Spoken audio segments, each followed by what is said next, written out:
वहीं देहरादून में देर रात से मूसलाधार बारिश हो रही है। मौसम विभाग ने आज देहरादून समेत उत्तराखंड के विभिन्न जिलों के लिए भारी बारिश का ऑरेंज अलर्ट जारी कर दिया है। नैनीताल, चंपावत, बागेश्वर और देहरादून सहित अन्य जिलों के लिए भी अलर्ट है।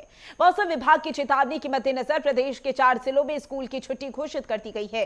देहरादून, बागेश्वर, चंपावत और नैनीताल में कक्षा 1 से 12वीं तक के लिए स्कूल आज बंद रहेंगे।